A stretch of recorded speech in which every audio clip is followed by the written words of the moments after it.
Welcome back to this week's episode of the WRPF podcast. I'm your host, Alex Uslar. Episode 16th. I have very special guest, Samantha Rice, joining me.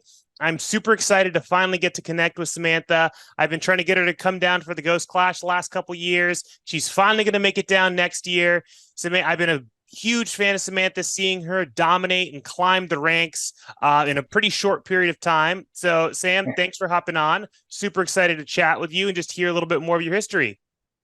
Thanks for having me. Absolutely. So, we all know strong mom. I know you have your daughter there with you right now. So super excited to dive into things like how you balance family and training and all that kind of stuff. But let's start from the beginning. What was your athletic history before getting into powerlifting? Before you started dominating the rankings, where did you start? So I was a college soccer player, and that's when I first kind of got into the weight room. We had a strength and conditioning program. Wasn't really all that big of a deal until about my senior year, whenever we got an actual legit, in my opinion, a coach in the weight room, like training us and whatnot. And then after, 4 years are up, it's like, okay, what now? What can I compete in? And I fell in love with the gym my senior year. And then I was actually going to be a graduate assistant at my college for the strength and conditioning program. And they didn't have a scholarship program. So switched back to the soccer and I did, my training on the side as well as coaching. That was in And high then I school got or into college? this That was high college. college. So what were you doing in high school? College, yeah. Playing soccer also throughout high school? Yeah, I was playing high school soccer and club soccer. So it was basically year round. I've been playing since I was four. Didn't really I tried t-ball. I hated it. I tried volleyball. I hated it. I even tried out for a cheerleading team, and that was comical. Nevertheless, I didn't do that either. So I just stuck with soccer. And then, I think in my age, we grew up with Mia Hamm and Brandy Chastain and them winning the World Cup and her ripping her jersey off. And like, that's the dream I kind of had. Um, but then kind of in college, I guess, I don't know if it was just the drama and politics, my social life, I kind of lost the passion for soccer. So I'm kind of glad that I found a new outlet into weightlifting and training and stuff like that. Very cool. So in your high school career playing soccer, was there any kind of weight training involved? Not at No, all, right? I remember, I think one or two times we went to the gym, but it was mainly just for the football players and Was the was boy sports. yeah, I was gonna say, was that because I mean soccer is very male dominant as well, but was that more of Yeah. kind of the times where it was women weren't really in the weight room as much, it was much more male dominant? Yeah, not all women. We were just told go run. That was basically our workout was, hey, go do sprints, go on long runs. Like it was never anything strength based, which is now I think it's changed, thankfully. Because I mean, strength training, you can prevent a lot of injuries, especially with women. ACL tears and knee blowouts are like the biggest injury with women in sports. So it's like weight training can combat that. And, 15, 20 years ago, we weren't really doing it. So when you started college, where did you start seeing that shift in your college soccer career, so to speak, where you were playing, that they started incorporating some of that, or were you incorporating that on your own first? So they would have us do a strength conditioning 2 times a week. We would go in, we all had the same program, we all did the same repetitions, same movement, stuff like that. And we, wrote down what our weight was. But it was just a lack of programming and structure, kind of in my opinion. Because again, the main focus was on like the football team, guys, basically. So it started changing a lot too, because I was tired of running. Like I hate cardio. I don't do cardio ever since I stopped playing soccer, I stopped running. Um, so it was finding the barbell and moving weights just came naturally. And it was like, okay, this is it. Were you kind of like from that early on, were you like stand out when it came in the weight room that like everyone was like, whoa, what the hell? She's moving like crazy Yeah. compared to all the other women on the team? Yeah. I mean, I was like 20. I was 20 when I first actually kind of really pushing weight. 21 when I started kind of training on my own when I was a graduate assistant. I mean, I was front squatting like 250. I was power cleaning, I think like 155. I remember the first time I bench pressed 135 because it was like the big weight. Um, but yeah, most of the other girls weren't. And I've always been kind of the bigger girl on the team already. So I think that kind of helped just with I was 5'6", 180 pounds, I believe, already then. So having kind of the size and already the muscle mass from soccer and whatever, because I've always kind of had big legs. Um, so that really helped. But yeah, my senior year, I actually got the strength and conditioning award for like we have the athletic banquet, and I received that award my senior year because I was going to pursue strength and conditioning until I realized just the the time and the salary of a strength and conditioning coach is just I didn't realize how like poorly they get paid for how much work they do, Right. especially Division two. Like we had one strength and conditioning coach and he had two or three assistants that didn't have any type of scholarship. So it was like basically him doing all the work from, 4 or 5 o'clock in the morning until 8 or 9 at night. So it was really hard to see his workload and try to be like, yeah, that's what I want to do because it's like, nah, it's too much work. What year was this in your senior year? Um, 2012 was when I graduated college. So were you familiar with like the term powerlifting back then? Powerlifting obviously was not No, as mainstream at this point. It was just strength training, right? They had you it was train CrossFit back barbell. then. It was more CrossFit. So even in your Yeah, high school, it was CrossFit dominant. yeah. So that's when I kind of transitioned because we had, I think, like 3 or 4 boxes I went to school in Ada, Oklahoma. It's a very small town. East Central University. It's a Division two school. We had like 3 or 4 different boxes out there, and I'm not sure. I think it was a girl in one of my classes kind of told me about the CrossFit gym she was going to. And so I went and tried it out, and it was kind of the only thing to do with a barbell at the time. So, and they did the Olympic weightlifting training, and that's what I actually really fell in love with was like the clean and jerks and snatches, overhead squats, back squats. Period. It wasn't actual powerlifting; it was kind of like the Olympic weightlifting type training that I loved. So CrossFit kind of blended the two, but then, and I actually went and got my CrossFit L1 certification, and I coached for about a year and a half, and I liked it, but then I didn't like it. And I couldn't see myself pursuing that sport just because I didn't have enough upper body strength. I didn't have the gymnastics background. Um, and it really took a toll on my shoulders. Like trying to do a butterfly pull up was like, so CrossFit was kind of like the lead in after college into kind of powerlifting. Because then one of the guys at the CrossFit facility I was training at, his son actually was into powerlifting. I was like, oh, like what's powerlifting? He's like, oh, yeah, it's just squat, bench, and deadlift. I was like, there's no running, there's no pull-ups, I'm not going to kill myself. He's like, oh yeah, you should try it out. You seem pretty strong. And it was a charity event. It's not even on open powerlifting. Uh, he was at Metroflex Fort Worth, and I just remember I went with my mom for weigh-ins, and I walked into the gym. I was like, holy shit. I mean, it's a massive gym. It's like the old school hardcore, Metroflex style. I was like, yeah, this is it. And it's like from there on, I quit coaching CrossFit.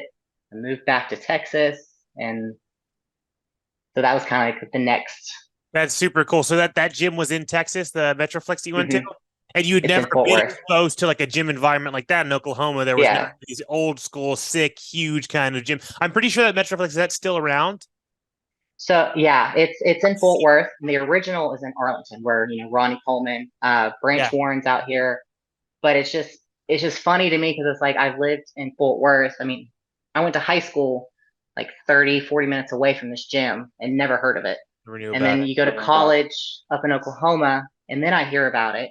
Like, okay, so I do need to move home. So I moved home specifically for that gym. So take me to that charity event that you did. Did you do any preparation for that, or you were just doing your CrossFit training and they're like, there's this event that you can go sign up for. You're just going to hit as heavy as you can, or what did that look like? There was a little bit. So at the time, I was actually sponsored by Lift Big, Eat Big. It's I don't know if that's even a relevant, who he is nowadays, but um, it was, and I remember Instagram just started. It was like 2012. I got on Instagram as soon as it started, and it's like started following all the fitness influencers. Followed Dana Lynn Bailey and all that other. And it's like just I kind of got absorbed into kind of the social media, and so he was like the first sponsor I had, and he was, I guess, a strongman, powerlifting type of person, and he kind of helped coach me a little bit. But so I go into this meet. Oh wait, no, no, no, no, no. I did a meet before that. Okay, so sorry, I totally forgot about. So I actually did a meet before that charity meet before coming to Fort Worth, and it was through one of the CrossFit gyms I was at. Um, and it was in Oklahoma. I just remember it was through NASA, the Natural Athlete Strength Association. Um, and so that meet was kind of just a you register and go. I don't even think I registered. I think the owner registered all of us as like the team. I didn't have my singlet. I didn't have a pair of deadlift socks. I didn't know any of the commands. And this was training with this gym for about 3 months because I was only there for 3 months. And then I left and I started coaching CrossFit in a different box. But I totally forgot about this because of the gym it was at. It was a super toxic gym. And like You everybody blocked left out after those like 3 months. memories. Yeah, Yes. yeah. And it's sad to say that like they were the first ones that got me into powerlifting because it just, anyways, who they were. But that was the one in Oklahoma, and it was my first meet. They had me cut, I think, like 10 pounds. Um, like I said, I didn't have a singlet, so I had to borrow somebody's singlet. Apparently, I missed the the day that they went over all of the commands and whatever. Like, it was super bad, just bad experience with this whole place. But so that was my very first meet. So the Metroflex meet was actually like I did I did the registering. I looked up all the rules. I took it upon myself to coach myself. And I think that's why to this day I've never really used a coach is because of that, maybe that bad experience. Um, so that Metroflex meet, it was it was a charity, it was a Lift for Lupus meet. So I guess they were collecting money for one of the gym members and his family that was battling with lupus. So they had just the I guess the powerlifting crew that was at Metroflex was the judges, the spotters and loaders. But that one I came in a lot more prepared and a little bit coached and well rounded than that first meet that clearly I've completely forgotten about. Do you remember what your numbers were like in that first meet? uh, the Oklahoma one or the Metroflex Call it the one? Metroflex one. The Metroflex one. So it's not on open powerlifting, but I think it was like I think I hit a 315 squat without knee sleeves, just naked knee. I think I did a 180 bench press and then a 405 deadlift because they didn't use kilos. It was just pound plates. That's big. So this is pre 2014 because you're open powerlifting. I love to have it open for all my guests. Starts in 2014, right?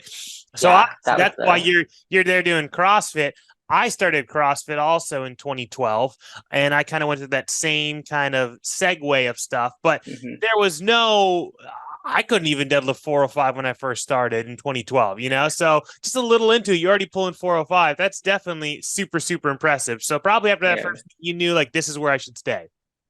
It was, yeah, my squat and deadlift were definitely my biggest ones because I had no upper body. Like we didn't train upper body through soccer. I didn't want the big arms and big shoulders, which obviously has changed. But my bench has come a long way, mostly from everything. Yeah, but But yeah, a 180 bench is still pretty nuts, also, though. But yeah, I get you. Really. yeah, it was body weight at least. So Yeah, exactly. So take me through then moving to Texas and starting actually formally powerlifting and beginning to compete actively. so at that Metroflex meet, I kind of met a guy who knew a guy. And when I moved back to Texas, I actually got pregnant my first month back. I moved back in with my parents to kind of get situated, like, hey, let's start a career and then I'll move out, etc. They're like, let's take your time. We're glad you're home. You haven't been home in like 8 years. So my mom was all for it.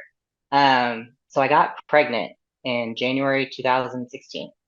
Total surprise, completely not kind of where I thought my projection was going, like with training, career. So I kept training. I actually competed 8 weeks pregnant in March, or April, and I won that meet.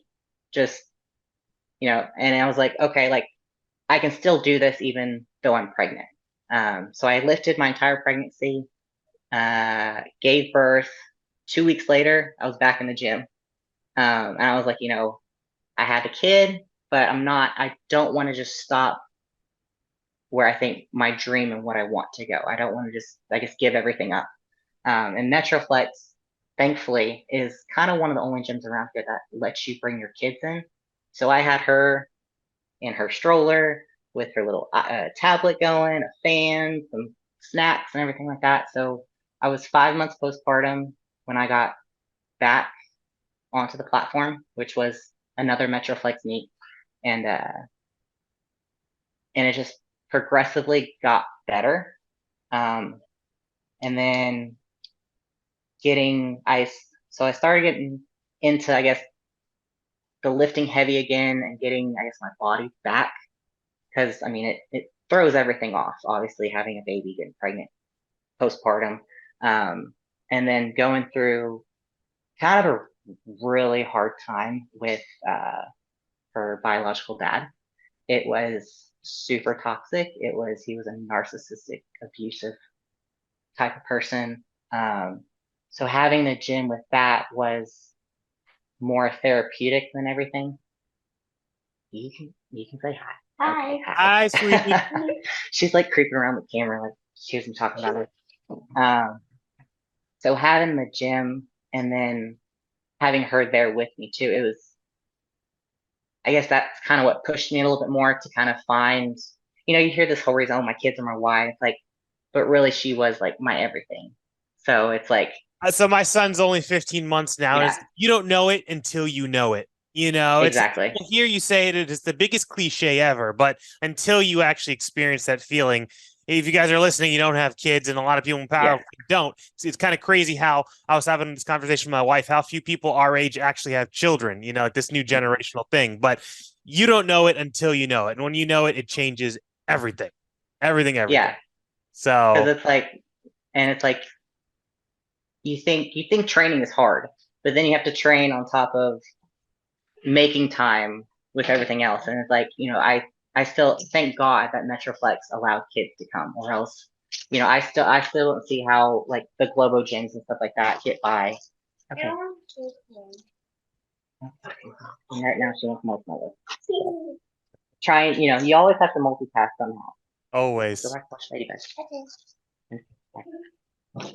Um, so then it's like going through, so going through that with the dad, and ended up actually like getting married for all of about 6 months, and then going through a divorce, and then some custody issues.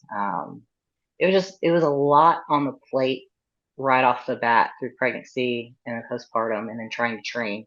But with Metroflex, it was a saving grace, because then in 2018, 2017, 2018, I started training with the owner, Brindy Delacruz. Um, he has this little group of people that trains with him every single day. He basically do whatever he does. Just and then he was like, "Hey, you should prep for a show." I was like, "Nah, I don't want to do bodybuilding. Like, I'm about lifting heavy weights. Like, I like to eat. I like my food. I like my beer." He's like, "No, you should do a show." So kind of that gave me another distraction outlet, therapeutic source, and kind of a fuck you to the ex.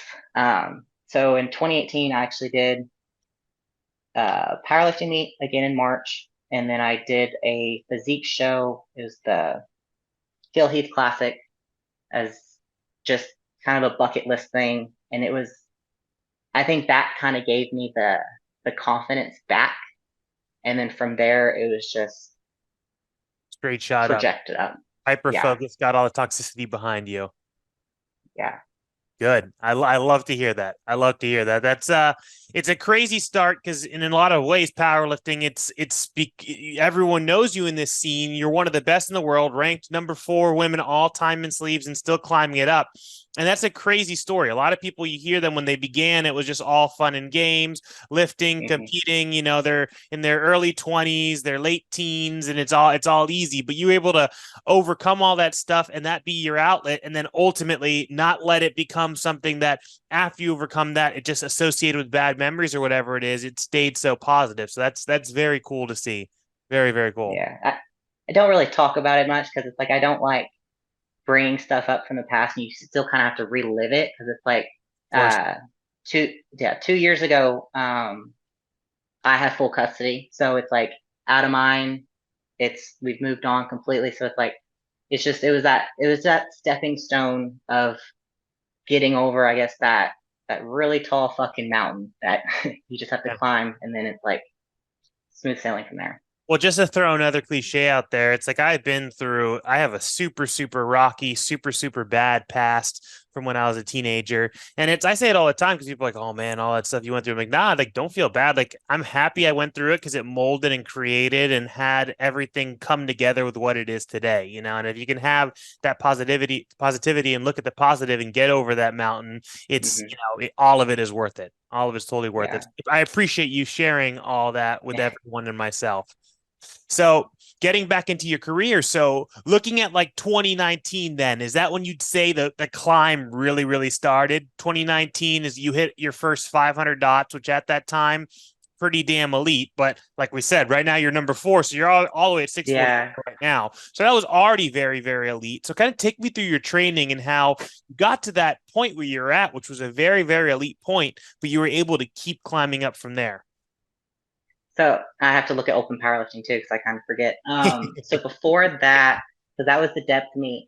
Before that, I actually got to do the USPA tribute meet, where that was kind of the first ever big meet that I saw and I competed in. Like that was when Cece competed and Mariana, Chloe, and it was like I think it was the first time. I think John Hack was there. It's the first time seeing all these really Duggan, big John freak Hack, Kevin Oak, everyone competed that year. That was the Heaven year Oak, yeah. that Tim debuted a bunch of the ghost combos on that platform, and then they had to I switch remember them out halfway through the meet because he fucked up the design. The spotter platform was they all were literally knocking it, like trying to break it apart, and like yeah, that was pretty funny in the warm up room. Like, what is going on up there? all So right. that was kind of like the first taste of like, okay, and I think I like got second to last at that meet. I mean, and that was the first meet that I kind of psyched myself out for, thinking all these big names are here, like I am nothing, like I'm not gonna do this, this, and this. But it was the meet that I got my first 500-pound deadlift that was like a really big goal of mine. But after that meet, I was like, okay, why did I freak myself out? Like, why did I psych myself out like this? They're all doing the same lifts. We're all here doing the same thing. And it's like, I think that's what I've kept in my head too going forward. It's like all these big meets, people get so strung out about. And it's like, really, we're just squat, bench, and deadlifting, just like any other day, any other meet. And it's like, you get too much of mental, I don't know, meh going on. It affects your training. So after that meet, I kind of was like, you're meant to be here. You're strong enough for it. Just keep training and progressing. And that was that meet, and then the depth meet was my last two like natural meets.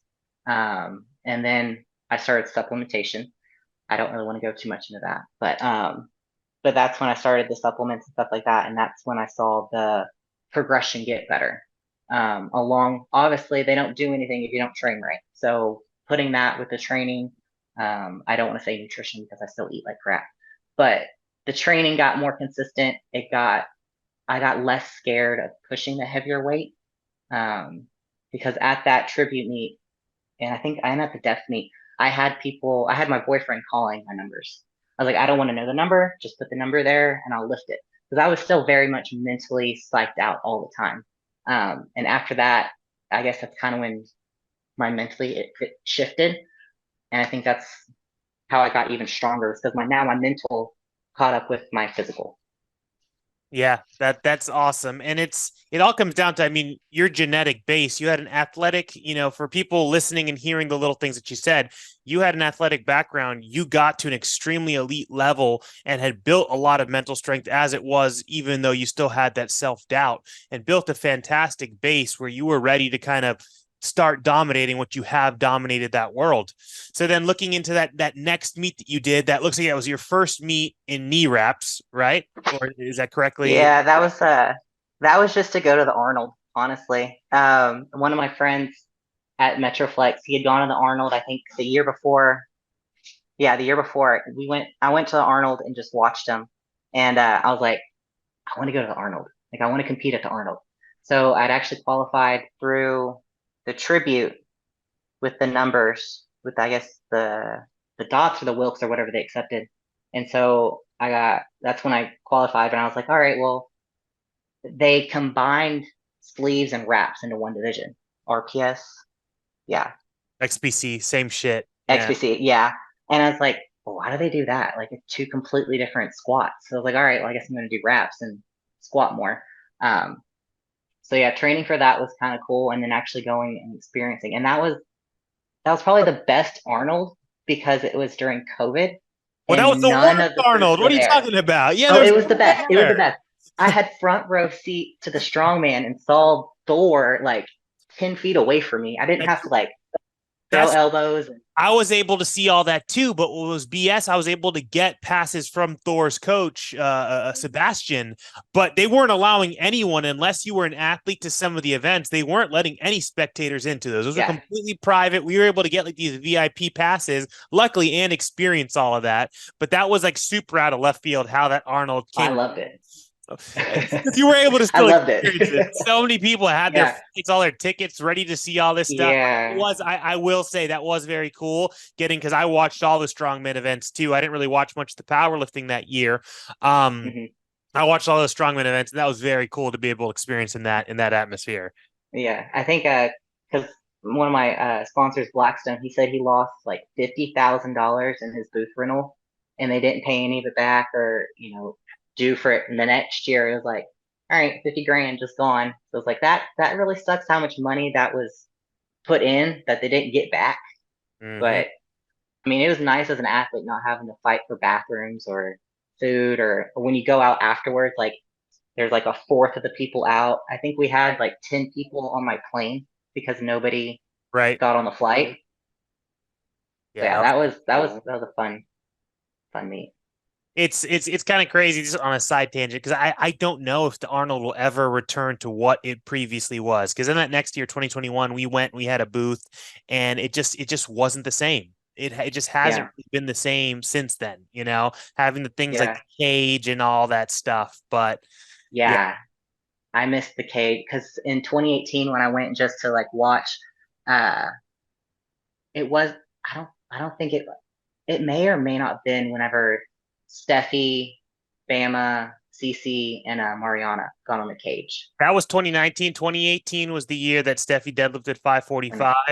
Okay. And 2019 was the year that she squatted, and I think all those ladies. Okay. Yeah, because I was So I with may have them. been competing when all of that was, yeah. I Exactly. thought that was pretty cool too. But yeah, I missed the cage, like the grunt lifting. But I know, was it, because I know Hunter and Briani just did something lifting wise. At what expo was that? The FitCon or something like that? Think so. I think that was like they tried doing the rhino cage or something. Yeah. Yeah. So anyone They need out to there bring listening, something if back. you have the resources, let's bring it back. Yeah. We want to see that again. Yeah. So looking at your open powerlifting history, there's not a whole lot of history. There is some wraps sprinkled in there. But as we said, after Yeah. the meet, you already hit your first 550 dots. And from there, it was just a constant climb up, right? With a mix of wraps in there, but primarily raw, right? So Yeah. you had a lot of breakout meets in raw over the last 2 years where you got over that 600 pound dots, right? So I So like raw just because, yeah, go ahead. That's exactly what I was sorry. going to ask you. Yeah, I just like raw because I self wrap. I'm super OCD about control and wanting to minimize, I guess, the errors.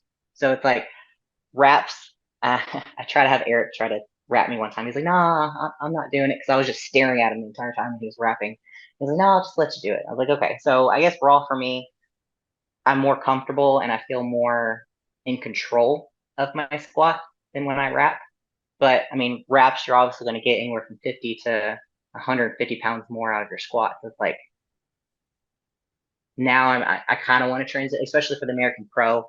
Um, since Christy and Hunter are both doing wraps, I was like, well, I got to compete against the best of the best while we're all under one roof.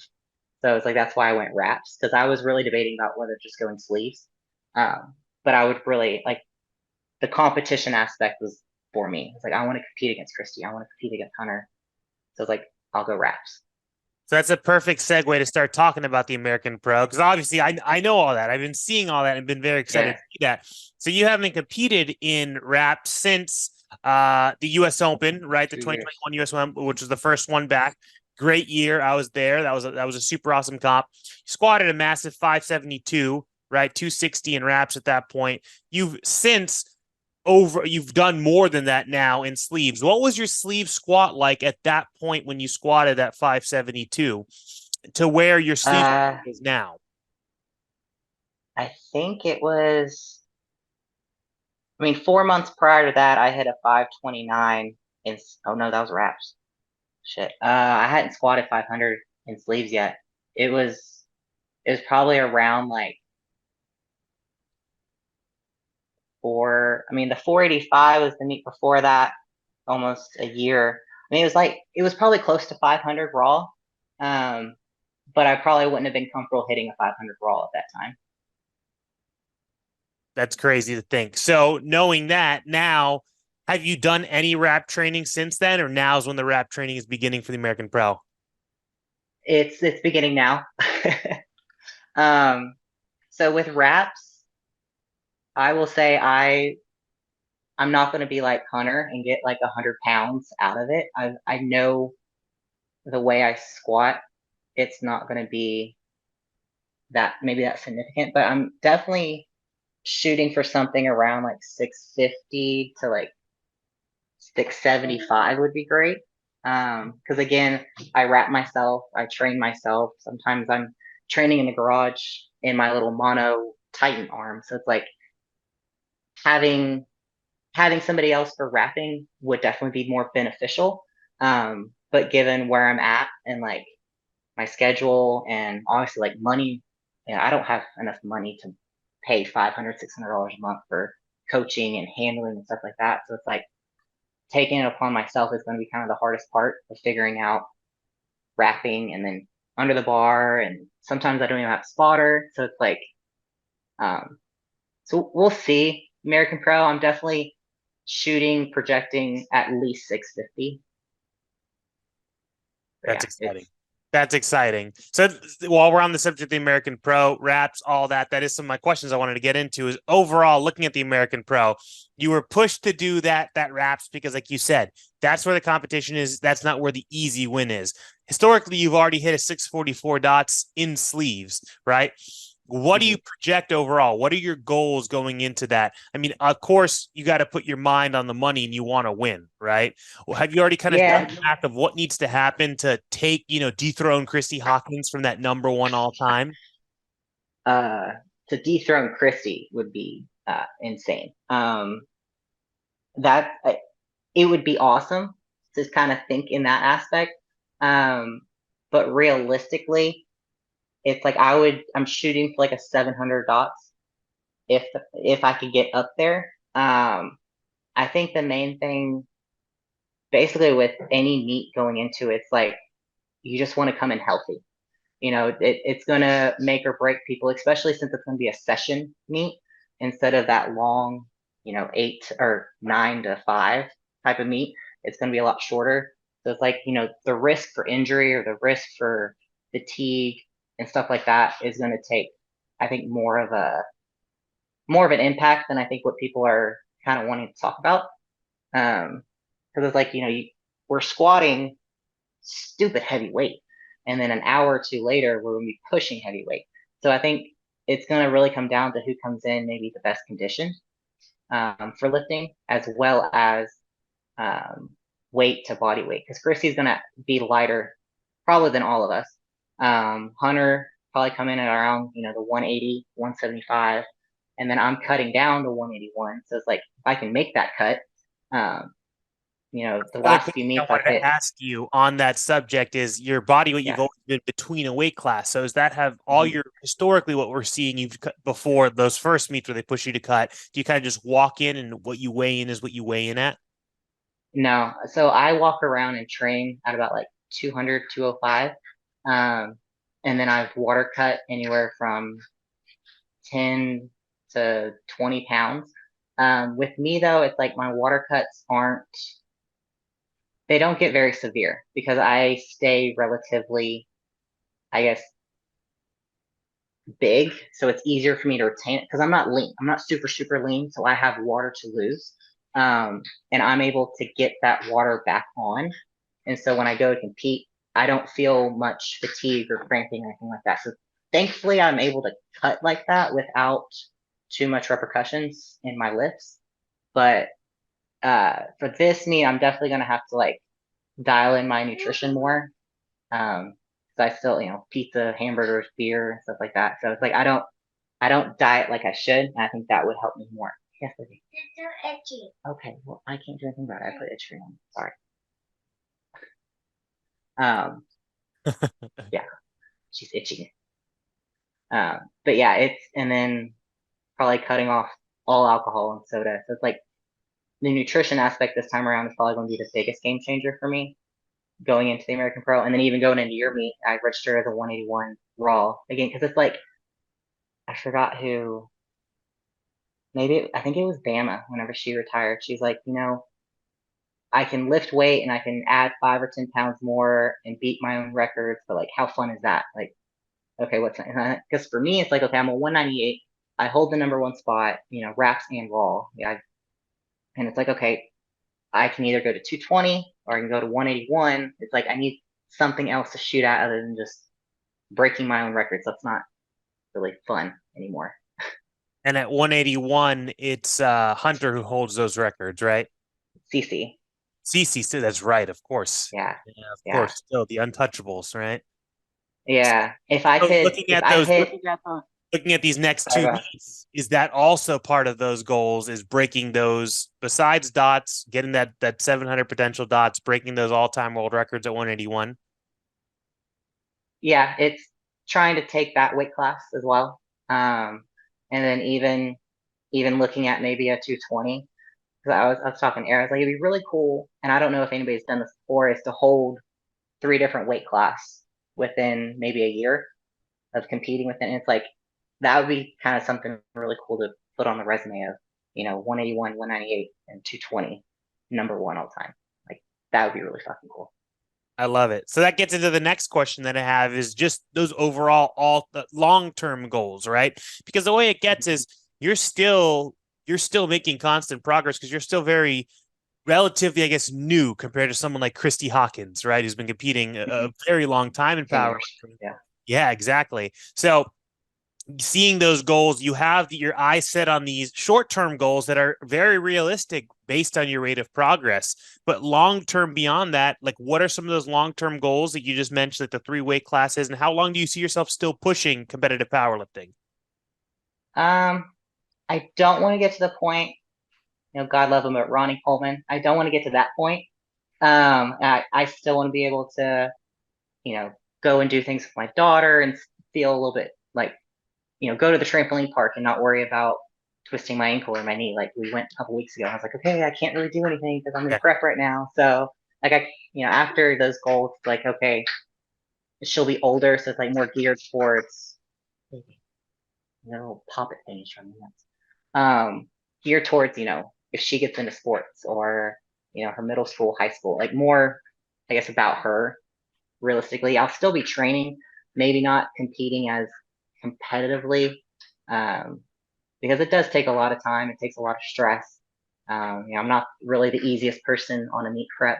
I've gotten better over the years, but just more family time, I guess. Maybe start at kind of like Bama, get into coaching a little bit more, be able to travel.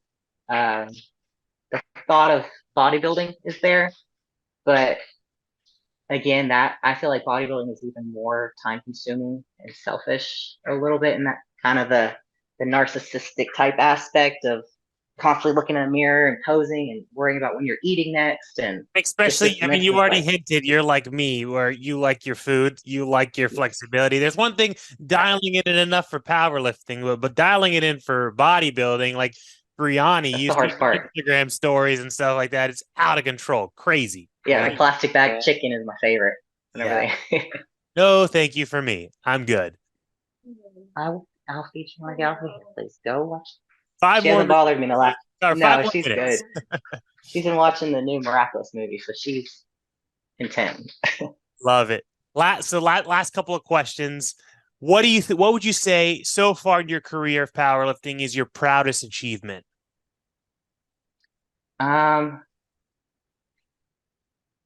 Is probably the first Pioneer Open, because that was the first. Well, the Kern I won some money for winning my weight class, but the Pioneer is whenever I won the overall, and I think it was like $8,000 or $9,000, and I was just like, we're not used to money in this sport, so I think that was kind of like the most badass kind of how I felt. I was like, I won this a lot of money, and I got one of those like really cool belts, the little champion belt things. So that was probably one of my most favorite moments in powerlifting. And then obviously, the hybrid winning 20 grand and beating Hunter was like, okay, that was kind of a surreal moment too. But I think the next few meets in the future are going to probably take the cake because of just where I want to go in powerlifting. So it's like the slow progression of becoming among the best has kind of been just overall my favorite of, seeing these people that I idolize at the tribute, and now I'm up there with them. So it's like, not the whole anything is possible, but anything is possible. So it's like, take the years, do the training, be consistent. It's like you can be at the top with your idols. I love it. I love it. I think I already know the answer to this question, but I'm just going to ask it anyway. Going into the American Pro, powerlifting in general, do you have any direct rivals or any rivalries? I mean, obviously, Christy has a target on her back. She's at the top.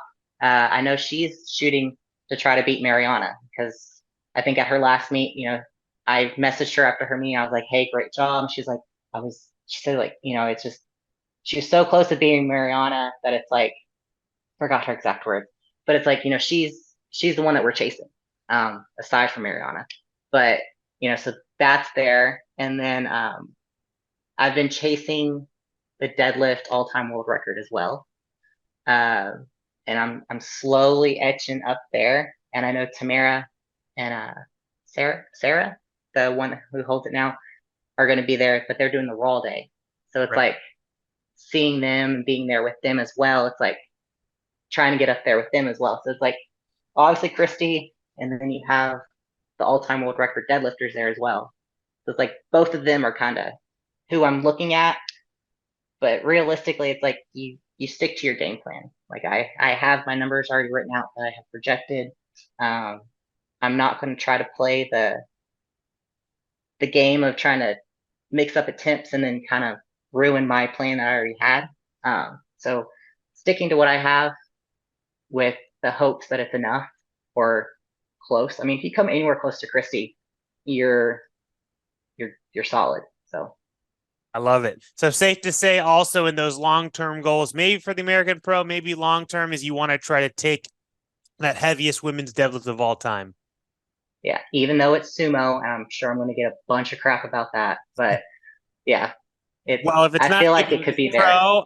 We got tons of the ghost, yeah. So I'm very. And it will be raw meat. So hell yeah. Well, Sam, it was super cool touching base with you. Thank you for hopping on. Almost every single one of my guests, it's been about the American Pro. There's going to be so many battles. I'm very excited to be there in person, very excited to meet you, see it all unfold. I wish you a very healthy and happy prep. Sign out for us. Let us know where everyone can find you on social media and such. I'm Samantha Rice. I am Quads Like Mom on Instagram, and I'll see you at American Pro and at the Ghost next year in Miami. Boom. Bye. Thank you. Bye. Thanks for joining us on this week's episode of the WRPF Podcast.